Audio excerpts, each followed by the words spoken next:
All right, what's going on, everybody? Welcome back to the channel. Today we are doing something a little bit different, reviewing the On Cloudsurfer 2. This is a brand new daily trainer-esque, kind of a lightweight daily trainer shoe from On. It promises durability, lightweight, and a buttery smooth transition through finite element analysis, which is kind of a civil engineering term where they go through a process of kind of creating the materials and assigning a material to them. So creating the shape, assigning material, and almost simulating how they will function in certain scenarios. They did that with this shoe. Engineers do it to, simulate car crashes before they actually spend the money to create the car and crash it. Or if you're sending something into space, you can see how a material handles the stress of space. Or in this case, you can see how it handles the stress of a guy named Kyle running in them. So that's the introduction. This thing is retailing at $160. I've run 178 miles in it. And yeah, let's get into the review of the Cloudsurfer 2. First things first, we got to talk about the specs on this shoe. Neutral Roadrunner. You're looking at the plush cushioning, aka On's kind of 75% cushioning standard. If you consider 100% their max cushion shoes like the Cloud Eclipse or Cloud Monster, and you can tell that, you can clearly see it's a lower stack height. You got 32 in the heel, 23 in the forefoot to the toe, 9mm drop, and a conventional lacing system. As you can see here, you can see online. And then finally, the weight. This does come in for me. I weighed it at 285 grams or 10.1 ounces. And this is in a men's size 10.5. I will say I've run 178 miles in these through rain, sleet, snow, kind of all the above. So totally could have added on some weight or picked up some things. It's a little bit heavier than advertised, but that could just be me, running the miles in them.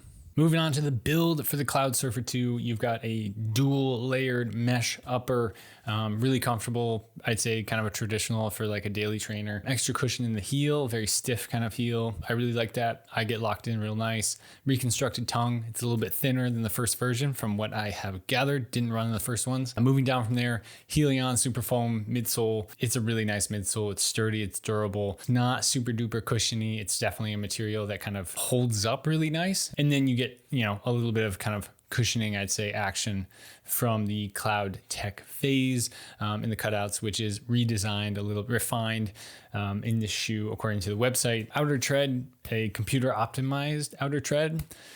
Again, I'm not really gonna dive too deep into that other than it's a rubber tread. It's held up really well. I've got some scuffing here and there, but for 178 miles, I'm gonna say things are holding up fantastic. All right, so now that we got the specs out of the way, we can hop into my general thoughts and kind of how they're holding up over 178 miles. First and foremost, an update from other shoes I've run on.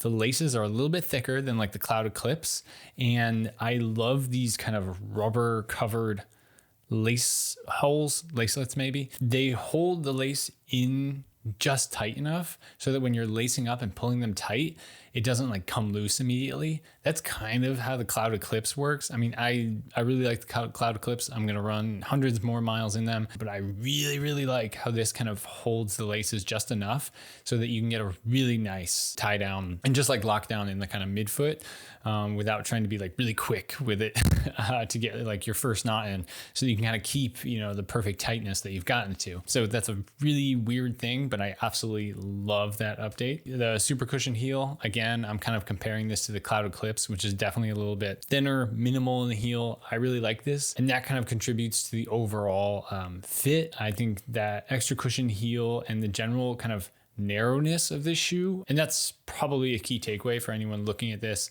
and thinking, and they maybe don't have a very narrow foot, this might not be the shoe for you. Try it on before order it, try it on, return it. I guess on that note, I would not say it's a roomy toe box. Definitely kind of continues straight from the midfoot without too much of a bulge there. So again, if you're someone that likes room, might not be the perfect shoe for you. Taking a look at how the shoe works kind of in transition, I would agree with kind of the marketing statement. I don't know if it's buttery smooth, but it is quite nice. I think it's probably better for heel to midfoot strikers than forefoot strikers. I'm a heel midfoot striker, and I think it works really well for me. It works really well for me at easy paces, marathon goal pace, slightly faster than that. And I've even done 200 meter, like some track kind of sessions in these.